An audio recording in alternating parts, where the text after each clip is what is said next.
गूंगी बहू अंधी सास। एक परिवार में 5 लोग थे। ओम प्रकाश, उनकी पत्नी सुमित्रा, बहू भावना, बेटा राहुल और एक थी उनकी बेटी प्रियंका। वैसे तो ओम प्रकाश और सुमित्रा के घर में सब कुछ ठीक ठाक था, लेकिन सुमित्रा की एक आदत थी। घर में कुछ भी गलत या सही हो तो वो किसी से कुछ नहीं कहती। और भावना स्वभाव की इतनी सीधी सादी थी कि अगर कोई उसके साथ गलत भी करता तो भी वो उसे कुछ नहीं कह पाती। इसी के चलते प्रियंका और राहुल घर में मनमानी चलाते रहते, क्योंकि घर को संभालने वाली औरतें इस तरह से रहती थी जैसे वो गूंगी और अंधी हो।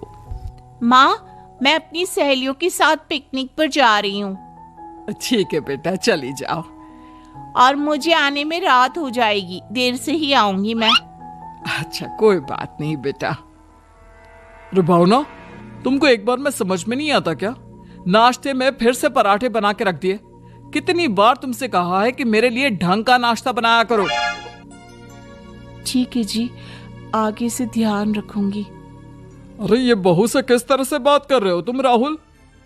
अरे तो और क्या करूं पापा, इसको कही बात एक बार में समझ में ही नहीं आती।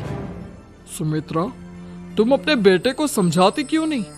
बहू से बात करने का ये क्या तरीका है? अरे जिसकी जैसी मर्जी आए करो, मुझे क्या। भावना बेटा, तुम भी तो कभी कुछ कहा करो। इस तरह क्यों सबकी बातें सुनती रहती हो? कोई बात नहीं पापा जी, सब ठीक है। रात को काफी देर तक प्रियंका घर नहीं आती और जब वापस लौट कर आती है तो एक लड़की के साथ बाइक पर बैठकर। सुमित्रा और भावना दोनों ही प्रियंका को लड़की के साथ देख लेते हैं। आज तो जोर से डांट पड़ने वाली है, लेकिन मैं डर क्यों रही हूँ? माँ तो सब कुछ देखकर भी अंधी बनी रहती है। और रही बात भाभी की, वो किसी को कुछ नहीं बताने वाली। कहने को भगवान ने आवाज दी है, लेकिन गूंगी है गूंगी। अरे प्रियंका बेटा, इतनी रात को कॉलेज से लौट कर आ रही हो? कहाँ गई थी तुम? पापा, वो सहेली के घर पर थी, पढ़ाई करने के लिए रुक गई थी। अच्छा, ठीक है, जाओ अपने कमरे में जाओ और सो जाओ। सुमित्रा ने अपनी बेटी को एक लड़की के साथ इतनी रात को आते देखकर भी उससे कुछ नहीं कहा और भावना ने भी इस बारे में किसी से कोई बात नहीं की। कुछ दिनों के बाद मामा जी का फोन आया था। उन्होंने प्रियंका के लिए कोई रिश्ता ढूंढा है। लड़के वाले उसे देखने आ रहे हैं। अरे मुझे नहीं करनी शादी वादी, किसी लड़की को बुलाने की कोई जरूरत नहीं है। ये तुम क्या कर रही हो प्रियंका बेटा? तुम्हारी शादी की उम्र हो चली है और तुम्हारे मामा जी ने बहुत अच्छा रिश्ता बताया है। पापा, अब जिद क्यों कर रहे हैं? और आप क्यों मेरी मर्जी के खिलाफ शादी कराना चाहते हैं? अरे माँ, इसको समझाइए ना। आपकी बेटी, आप तो बस चुपचाप सब कुछ होते हुए भी देखती रहती हैं। अरे तो क्या कहूँ, और मेरे कहने से क्या हो जाएगा? वैसे भी गलत क्या हो रहा है, सब कुछ सही तो है। भावना बहू, देखो तो प्रियंका हमारी बात नहीं समझेगी, लेकिन वो तुम्हारी हम उम्र है।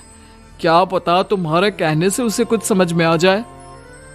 नहीं पापा जी, मेरे कहने से कुछ नहीं होगा। मैं प्रियंका को कैसे समझा सकती हूँ? वो ननद है मेरी, कहीं मेरी किसी बात का बुरा मान गई तो? सुमित्रा और भावना में से कोई भी प्रियंका को कुछ नहीं समझाता।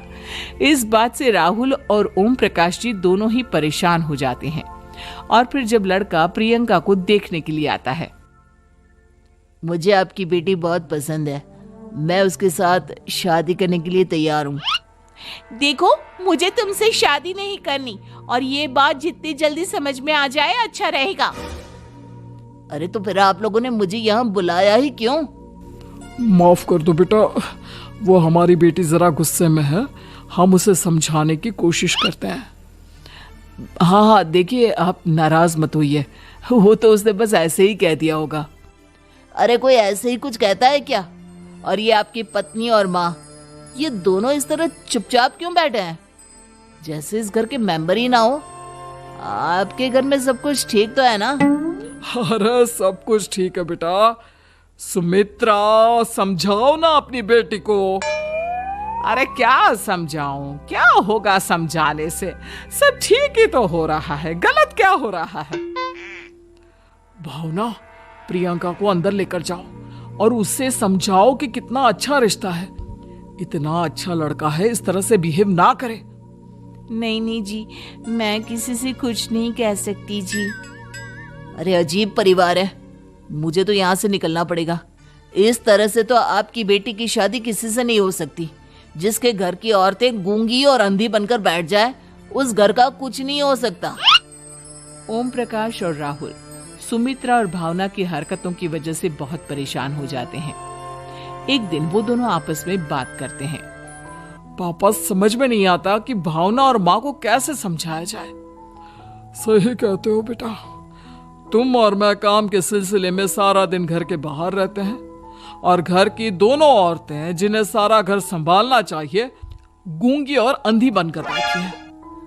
पापा, आप ही बताइए इसका क्या उपाय है? मेरी तो कुछ समझ में नहीं आता बेटा, लेकिन हमें कुछ तो करना पड़ेगा, क्योंकि इन सब की वजह से प्रियंका बहुत ज्यादा बिगड़ती जा रही है। तुमने देखा उसे किस तरह से बिहेव किया था। अरे लेकिन पापा, हम करेंगे क्या? हमें एक नाटक करना होगा।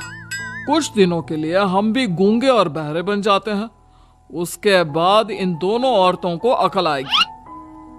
हाँ पापा, शायद आपकी बात ठीक है।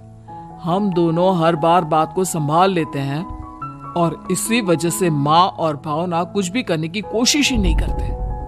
और फिर अगले दिन, भावना, नाश्ते में क्या बनाया है? जी, पराठे बनाए हैं। मेरे लिए पोहा बना दो। अच्छा जी, ठीक है, अभी बना देती हूँ जी। बहू, नाश्ते में क्या बनाया है? पापा जी, पराठे हैं और पोहे बन रहे हैं। अरे बहू, मुझे तो उपमा खाने का मन था, मेरे लिए उपमा बना दो। ठीक है पापा जी, अभी बना देती हूँ। भाभी, जल्दी से जरा मेरा कॉलेज का टिफिन तो पैक कर देना। और सुनो, मुझे ना भिंडी की सब्जी खाने का मन है। सुमित्रा चुपचाप बैठी बैठी सब कुछ देख रही थी। उसने किसी से कुछ भी नहीं कहा और ये देखकर भावना को मन ही मन गुस्सा आ रहा था, लेकिन वो किसी से कुछ नहीं कह रही थी। उसे लग रहा था कि ओम प्रकाश जी, जो हमेशा उसकी साइड लेते थे, वो भी आज चुपचाप बैठे हुए थे। शाम के वक्त प्रियंका अपने बहुत सारे दोस्तों को लेकर घर आती है और उधर दूसरी तरफ से राहुल भी अपने ऑफिस के दोस्तों को लेकर घर आ जाता है। प्रियंका अपने कमरे में तेज म्यूजिक चलाकर डांस करती है और राहुल अपने दोस्तों के साथ बैठकर जोर जोर से हंस रहा था। प्रियंका और राहुल मिलकर पूरे घर को अस्त व्यस्त कर देते हैं, लेकिन भावना उनसे कोई शिकायत नहीं करती और सुमित्रा जी भी चुपचाप बैठी रहती है। लेकिन भावना और सुमित्रा के अंदर का गुस्सा धीरे धीरे बढ़ रहा था। फिर रात को ओम प्रकाश और राहुल एक दूसरे से बातें करते हैं। पापा, हमने इतना कुछ किया, फिर भी भावना कुछ बोलती ही नहीं और माँ भी कुछ गलत करने से किसी को रोकती ही नहीं। तुम चिंता मत करो बेटा, इन दोनों के अंदर का गुस्सा भर रहा है और बहुत जल्दी बाहर आने वाला है। अगले दिन, अरे बहू, ये कपड़े धुले हैं या गंदे हैं? पापा जी, कपड़े तो मैंने धोकर ही आपकी अलमारी में रखे थे। मुझे तो साफ नहीं लग रहे, एक बार और धो देना। प्रियंका, मैं सोच रहा था कि तुम्हें उस लड़के से शादी नहीं करनी है ना। मत करो, एक काम करो, वैसे भी क्या रखा है शादी वादी में, तुम्हें जो लड़का पसंद है उसके साथ जाकर कोर्ट मैरिज कर लो। इस बार ओम प्रकाश और राहुल की बात सुनकर भावना और सुमित्रा के अंदर का गुस्सा जाग उठता है। मैं किसी से कुछ कहती नहीं जी, इसका मतलब ये है कि आप लोग मुझे परेशान करते ही रहेंगे। कल 4 बार मुझसे नाश्ता बनवाया, आज पापा जी मुझसे धुले हुए कपड़ों को बार बार धुलवा रहे हैं। अरे मैं इंसान हूँ जी, कोई मशीन नहीं हूँ। तुम दोनों ने मिलकर इस घर की कैसी हालत बना दी है और अपनी बहन को भागकर शादी करने के लिए कह रहे हो। तुम भाई हो या दुश्मन? ओम प्रकाश और राहुल जोर जोर से हंसने लगते हैं। अरे इसमें हंसने की क्या बात है? हम लोग यहाँ इतने परेशान हो रहे हैं जी, तुम लोगों को ऐसी हरकत करने के बाद भी हंसी आ रही है। ये क्या कर रहे हैं जी आप दोनों? यही तो हम चाहते थे कि सुमित्रा तुम अंधी होकर ना बैठी रहो। घर में कुछ भी गलत हो तो उसे रोकने की कोशिश करो। और भावना, तुम अपने साथ हो रहे गलत व्यवहार पर भी कभी मुंह नहीं खोलती। यह सही बात नहीं है। मैं चाहता था कि तुम्हारी भी जुबान खुले, तुम गलत बात का विरोध करो। गूंगी बहू और अंधी सास की ये जोड़ी इस घर में अब नहीं चलेगी।